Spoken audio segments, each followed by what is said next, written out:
ఆ రోజు పగలు 11 గంటల వేళ రేడియోలు, టెలివిజన్ ముందు ప్రజలు గుంపులు గట్టి నుంచున్నారు. భారతదేశంలో ఎన్ని టెలివిజన్ సెట్లున్నాయో అన్నీ ఆన్ చేసున్నాయి. ఇతర దేశాల టెలివిజన్ మెన్ వారి వారి పరికరాలతో రెడీగా నిలబడున్నారు. టెలివిజన్ ఓపెన్ కాగానే మొదట టెలివిజన్ అనౌన్సర్ ఈ విధంగా చెప్పింది. నమస్కారం. ఇవాళ ప్రపంచ చరిత్రలోనే సువర్ణాక్షరాలతో లిఖించే రోజు. డాక్టర్ వనమాలి ఆంధ్రుడు. ప్రపంచ దేశాల్లో ముదరని కుష్ఠవ్యాధికి మందులున్నాయి.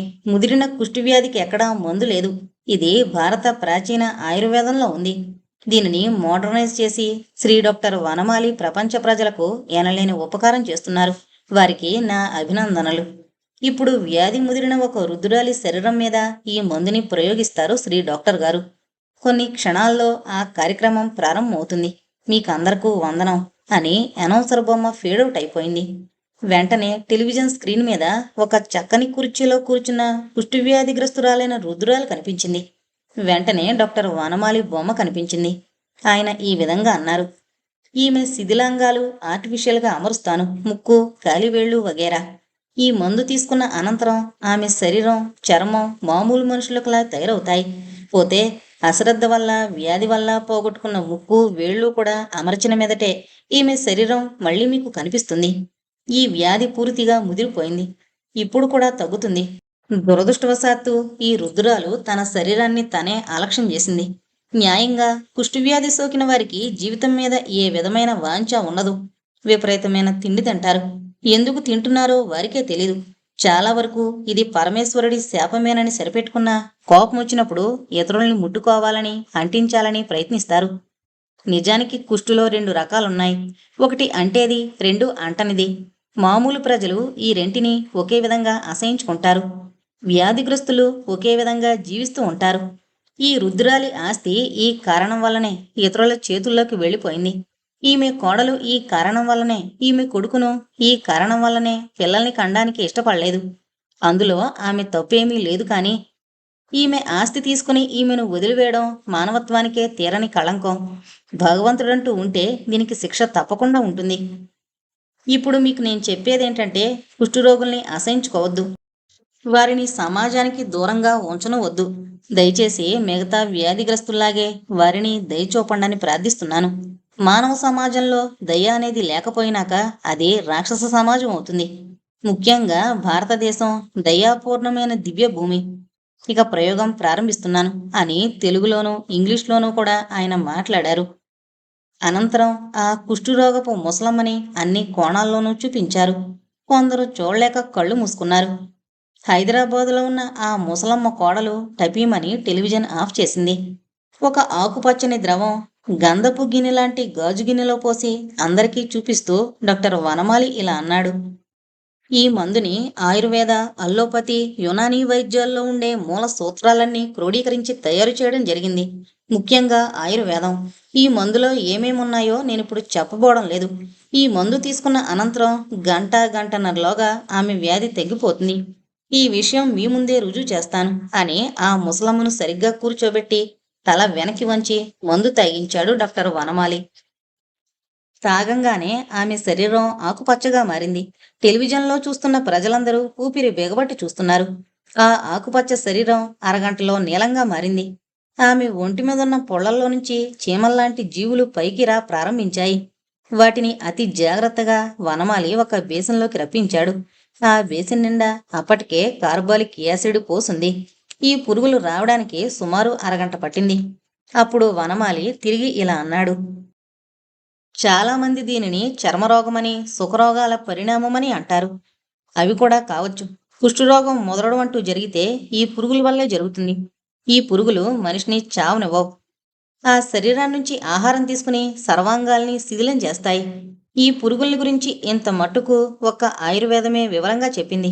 మిగతా వైద్య శాస్త్రాలు ఈ వ్యాధికి అనేక కారణాలు చెప్పాయి. మెదడు మాత్రం ఈ వ్యాధిలో తనను తాను కాపాడుకుంటుంది. ఈ పురుగులకు కూడా తెలుసేమో. కిడ్నీస్ జోలికి, గుండె జోలికి చివరిదాకా పోవు. కాళ్ళు, చేతుల వేళ్ళు, ముక్కు వీటికి చాలా ఇష్టం. ఇప్పుడు ఈమె శరీరం నుంచి అన్ని పురుగులు బయటకొచ్చాయి. ఇంకొక డోసు మందు ఆమె చేత తాగిస్తాను అని మరో డోసు మందు ఆమె చేత తాగించాడు. ఈలోగా ఆర్టిఫిషియల్ ముక్కు, వేళ్ళు అమర్చడం జరిగింది. ఆశ్చర్యకరంగా మరో అరగంటలో ఆ ముసలమ్మ ఎరుపులోకి పసుపు రంగులోకి మారి చివరకు తన స్వంత రంగైన గోధుమ రంగులోకి వచ్చింది. అప్పుడు మళ్ళీ టెలివిజన్ కెమెరా ఆమెను అన్ని కోణాల్లోంచి చూపించింది.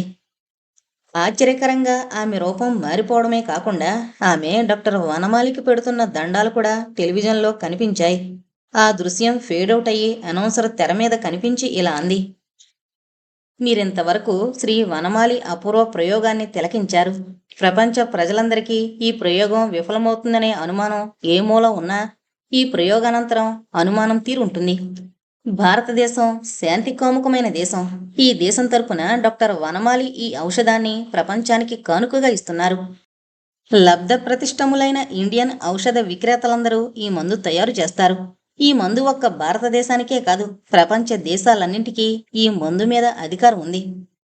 ఆరోమైసిన్ కనిపెట్టిన డాక్టర్ ఎల్లాప్రగడ సుబ్బారావు, చెట్లకు ప్రాణం ఉందని చెప్పిన Jagadish Chandrabose, Jayant Vishnu Narlikar, CV Raman, doctor Suri Bhagavantam, Padma Bhushan doctor Siva Reddy మొదలైన మహావ్యక్తుల కోవలోకి ఈ యువకుడు డాక్టర్ వనమాలి ఈ ప్రయోగంతో ప్రవేశించారని చెప్పడానికి ఆనందిస్తున్నాను.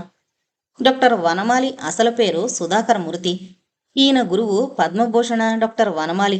వారు విమాన ప్రమాదంలో ప్రముఖ అణుశాస్త్రవేత్త డాక్టర్ హమీబాబాతో పాటు అమరత్వం చెంది మన దేశానికి తీరని దుఃఖం తెచ్చిపెట్టారు. అయినా సుధాకర్ మూర్తి గురువుగారి అడుగుజాడల్లో అదే పేరుతో ఈ మహత్కార్యాన్ని నిర్వర్తించారని చెప్పడానికి మేము ఆనందిస్తున్నాం. మీ అందరికీ మరోసారి వందనాలు, థ్యాంక్స్ అని అనౌన్సర్ ఫేడౌట్ అయిపోయింది. ఈ టెలివిజన్ చూసిన ఎగ్జైట్మెంట్లో మహేశ్వరికి నొప్పులొస్తున్న సంగతి బిజీగా ఉన్న వనమాలికి ఎవరూ చెప్పలేదు. పిండం అడ్డం తిరిగి సిజేరియన్ ఆపరేషన్కి అన్నీ సిద్ధం చేసుకున్నారు డాక్టర్లు. పాణి దిగాలుగా కూర్చునున్నాడు. నీల మాత్రం మహేశ్వరితో హాస్పిటల్కి వెళ్ళింది. మహేశ్వరి హిస్టీరిక్గా కేకలు వేస్తోంది. మా నాన్న ఆపరేషన్ చేయాలి, మీరెవరూ వద్దు అని డాక్టర్లను తోసేస్తోంది. అందులో ఒక డాక్టర్ విచారంగా, ప్రొఫెసర్ని ఎక్కడ తెద్దాం? ఈ అమ్మాయి ఇలా కేకలు వేస్తోంది, బహుశా తండ్రి మరణం బాగా దెబ్బతీసి ఉంటుంది ఈ పిల్ల మీద అని ఒక లేడీ డాక్టర్ పాణి దగ్గరకు సంతకం కోసం వచ్చింది. ఆమెతో పాటు నీల కూడా బయటకొచ్చింది. డాక్టర్, ఏంటి పొజిషన్ అన్నాడు పాణి ఆదుర్దాగా. పొజిషన్ కొంచెం క్రిటికల్గానే ఉంది. ఫోర్సెప్స్ వేయడానికి పట్టు దొరకడం లేదు. గర్భద్వారం తెరుచుకోవడం చాలా స్లోగా ఉంది. ఈ విషయంలో డాక్టర్ మహేశ్వరి సహకారం అస్సలు లేదు. ఎనీహో సిజేరియన్ చెయ్యాలని నిర్ణయించుకున్నాం. బ్లీడింగ్ హెవీగా ఉంది అంది లేడీ డాక్టర్. ఒకసారి నేను మహేశ్వరిని చూడొచ్చునా డాక్టర్ అన్నాడు పాణి దిగులుగా. ఎనస్థీషియా స్టార్ట్ చేయాలనుకుంటున్నాం, తొందరగా రండి అంది లేడీ డాక్టర్. పాణి లేబర్ రూంలోకి వెళ్లేసరికి మహేశ్వరి టేబుల్ మీద నిలవడం లేదు. నర్సులు ఆమెను ఆపలేక బాధపడుతున్నారు. మహి అన్నాడు పాణి ఆర్ద్రంగా. పాణి, నువ్వైనా నన్ను అర్థం చేసుకో, నాకు డాడీ ఆపరేషన్ చెయ్యాలి అని అరుస్తూ ఏడిచింది. డాడీని ఎక్కడ తెద్దామండి, ఇదే వరుస అంది లేడీ డాక్టర్ విచారంగా. మీకు తెలీదులేండి, సుధాకర్ మూర్తిని డాడీ అంటుంది, నేను తీసుకొస్తాను. చూడు మహి, నేను మీ డాడీ దగ్గరికి వెళుతున్నాను, ఆయనే నీకు ఆపరేషన్ చేస్తాడు అని పాణి బయటకు పరిగెత్తాడు. లేడీ డాక్టర్ స్టన్ అయ్యి, ఏంటి మహేశ్వరి, నువ్వు సుధాకర్ మూర్తిని డాడీ అని పిలిస్తే నాకు అభ్యంతరం లేదు గాని సర్జన్ కాని అతను ఆపరేషన్ చేయడం ఏమిటి? దీనికి సూపరింటెండెంట్ అనుమతి కావాలి. నువ్వు డాక్టర్వే, నీకు రూల్స్ రెగ్యులేషన్స్ తెలుసు. మామూలు డెలివరీ అయితే నీ సెంటిమెంట్ని నేను గౌరవించేదాన్ని. సీరియస్ ఆపరేషన్ కేసు, సూపరింటెండెంట్ గారికి ఫోన్ చేస్తాను అని వెళ్ళింది లేడీ డాక్టర్. అంత బాధలో కూడా చిరునవ్వు నవ్వింది మహేశ్వరి. ఎందుకంటే సూపరింటెండెంట్ గారికి తన తండ్రి కథ ఆమూలాగ్రం తెలుసు. ఆవిడ తిరిగి మెదలకుండా వస్తుందని మహేశ్వరికి అర్థమై ఆ నవ్వు నవ్వింది. ఒక్కసారిగా సూపరింటెండెంటు, పాణి, వనమాలి, లేడీ డాక్టరు లేబర్ రూంలోకి ఎంటర్ అయ్యి ఆపరేషన్ థియేటర్లోకి మహేశ్వరిని మార్చారు. మహేశ్వరి ఒక చేత్తో పాణి చెయ్యి, ఒక చేత్తో వనమాలి చెయ్యి పట్టుకుని స్ట్రెచ్చర్ మీద నుంచి ఆపరేషన్ టేబుల్ మీదకు మారింది. లేడీ డాక్టర్ చాలా కంగారు పడుతోంది, కానీ సూపరింటెండెంట్ అక్కడ ఉండడం వలన ఏమీ అనలేకపోయింది. వనమాలి, మిసెస్ థామ్సన్, ఎనస్థీషియా ఇవ్వండి అన్నాడు చేతులకు గ్లౌజులు తొడుక్కుంటూ. నర్సు వెంటనే ఆయన డ్రెస్సు మార్చి గౌన్ తొడిగింది. మూతికి గుడ్డ, తలకు టోపీ పెట్టింది. వెంటనే బ్లడ్, సెలైను స్టార్ట్ చేశారు. ఎనస్థీషియా స్టార్ట్ చేస్తుండగా, అమ్మ పుడుతుంది, భయం లేదమ్మా, హాయిగా ఊపిరి పీల్చు, నేనున్నానుగా అన్నాడు వనమాలి. మహేశ్వరి నవ్వి ఊపిరి పీల్చింది. ఒక్క నిమిషంలో ఆమె ఉచ్ఛ్వాస నిశ్వాసాలు సమానంగా రాసాగాయి. ఆమె పొట్ట బంగారు స్తూపంలా మెరుస్తోంది. మిగతా శరీరం అంతా ఆచ్ఛాదితమై ఉంది. లేడీ డాక్టర్ బిగుసుకుపోయి చూస్తుండగానే వనమాలి ఒడ్డు కింద నుంచి సన్నగా చీల్చి చర్మం అటు ఇటు తోసి క్లిప్పులు పెట్టాడు. ఆ తర్వాత గర్భకోశం జాగ్రత్తగా విడదీసి ఉమ్మనీటిలో ఉన్న బిడ్డను జాగ్రత్తగా కాలు పుచ్చుకుని పైకి తీశాడు. అక్కడున్న అందరూ ఆశ్చర్యపోయేటట్లు ఆ పిల్లవంక చూసి సీత అన్నాడు. ఆ పసిగుడ్డు ఒక్క తడవ నవ్వి తర్వాత బిగ్గరగా ఏడ్చింది. వెంటనే పిల్లని నర్సు కందించి మహేశ్వర్కి చకచక కుట్లు వేశాడు.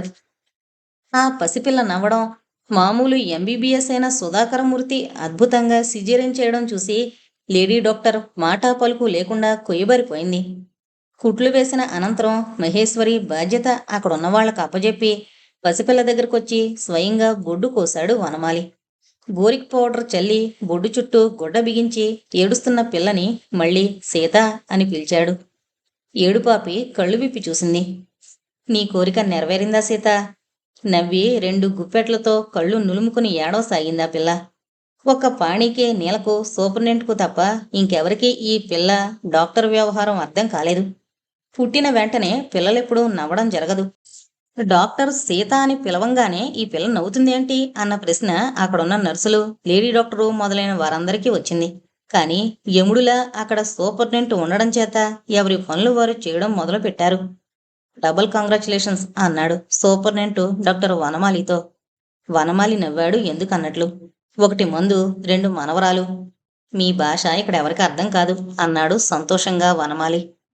ఆ మర్నాడు హాస్పిటల్లో నర్సులు, తోటీలు, పేషెంట్లు, డాక్టర్లు మాత్రమే కాక వచ్చిన జనమందరూ ఉండగా సుధాకరమూర్తి సిజేరియన్ ఆపరేషన్ చేశాడట అని ఒక హౌస్ సర్జన్ అంటే పురుళ్ళంటే పోయిచును గాని సిజేరియన్ చేయడం అంటే ఆశ్చర్యంగా ఉందే అంటూ మరో కుర్ర డాక్టర్ ఆశ్చర్యం వెలుగుచ్చాడు.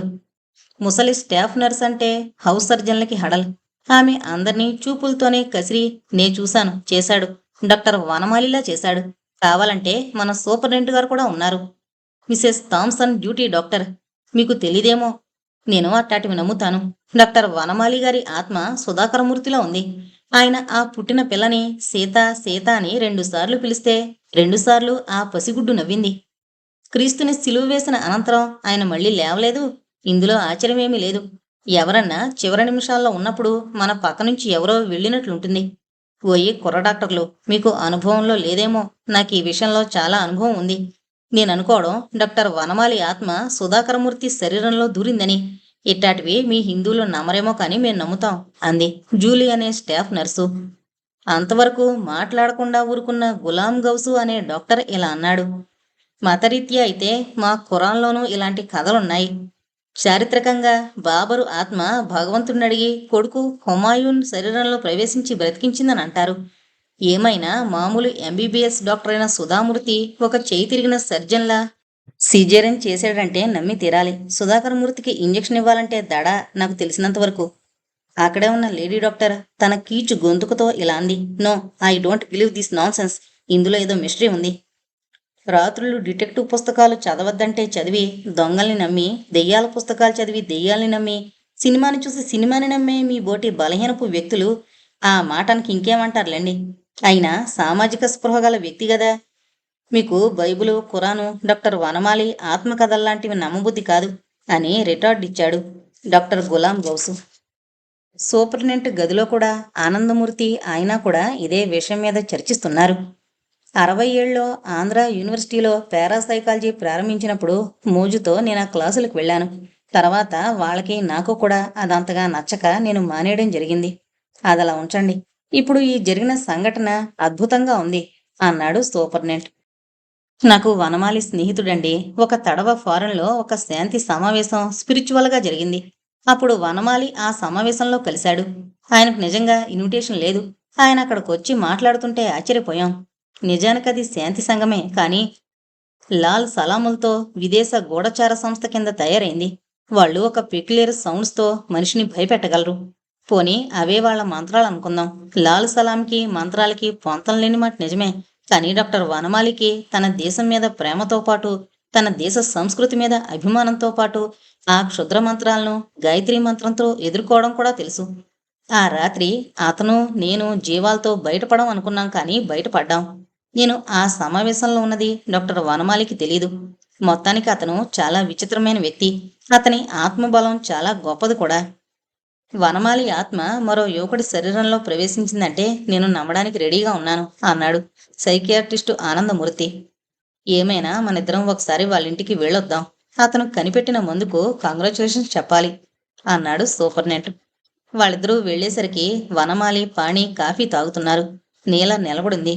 మహీని హాస్పిటల్ నుంచి తీసుకొచ్చి తన కేర్లోనే ఉంచుకోవడం చేత ఆమె విశ్రాంతిగా తన గదిలో పడుకునుంది. పసిపిల్ల మాత్రం వనమాలి ఒళ్ళోనే ఉంది. వాళ్ళిద్దరినీ చూడగానే వనమాలి కూర్చోమని మర్యాద చేశాడు. నీల కాఫీ తెచ్చిచ్చింది. కంగ్రాచ్యులేషన్స్ మిస్టర్ సుధాకర్ మూర్తి అన్నాడు సూపర్నెంట్. మీరు ఏ పేరుతో పిలిచినా నాకు అభ్యంతరం లేదు. సుధాకర్ మూర్తిని నేనే, వనమాలిని నేనే. అవును కదూ సీత అన్నాడు ఒళ్ళో ఉన్న పసిపిల్లని చూసి. ఆ పిల్ల నవ్వింది. ఇది చూసి లబ్ధ ప్రతిష్ఠులైన ఆ డాక్టర్లిద్దరూ హడలిపోయినారనే చెప్పాలి. 3 రోజుల పసిగుడ్డు అవునా సీత అనగానే అవును అన్నట్లు నవ్వడం వాళ్ళకి భయాన్నే కలగజేసింది. ఏమీ తోచక ఆనందమూర్తి ఆ పసిపిల్లను ఒళ్ళోకి తీసుకోబోయాడు. ఇల్లెగిరిపోయేటట్టు ఏడ్చింది ఆ పసిపిల్ల. వనమాలి నవ్వుతూ, మా సీత మహాపతివ్రతండి. ఈ జన్మలో మాత్రం ఏ పొరపాటు చెయ్యని మహీపుత్రిక అన్నాడు. ఎక్కడో సినిమాల్లో చూస్తాం, పురాణాల్లో చదువుతాం గాని నిత్య జీవితంలో ఈ సంఘటన చూసినందుకు మేము చాలా ధన్యులం. మిసెస్ వనమాలి, మీకేమైనా ఇంకా అనుమానముందా అన్నాడు ఆనందమూర్తి. ఉందండి. నా జీవితంలో నేను మనస వాచ కర్మణ డాక్టర్ వనమాలి భార్యని. ఒక్క సీతే మహాపతివ్రత కాదు, నేను మహాపతివ్రతనే. ఈ జన్మ వ్యర్థమైనా సరే డాక్టర్ వనమాలి మరో శరీరంలో ప్రవేశించాడన్న విషయం నేను మర్చిపోను. ఆ శరీరాన్ని ముట్టుకోను ఈ జన్మకింతే. ఆయన అప్పుడు సీతగారి కోసమే బ్రతికారు, ఇప్పుడు సీత కోసమే బ్రతుకుతారు. అప్పుడు భార్య, ఇప్పుడు మనవరాలు. మరో 16 ఏళ్లకు భార్య కావచ్చు. ఇక నేనా ఈ చిన్న సీతకు అమ్మమ్మని మాత్రమే. ఈ జన్మకిది చాలు. అవునా సీత అంది. ఆ పసిది మళ్ళీ నవ్వింది. ఆ పిల్ల నవ్వు చూసి అక్కడున్న డాక్టర్లు కంగారు పడిపోయారు. టెలిఫోన్ మోగింది.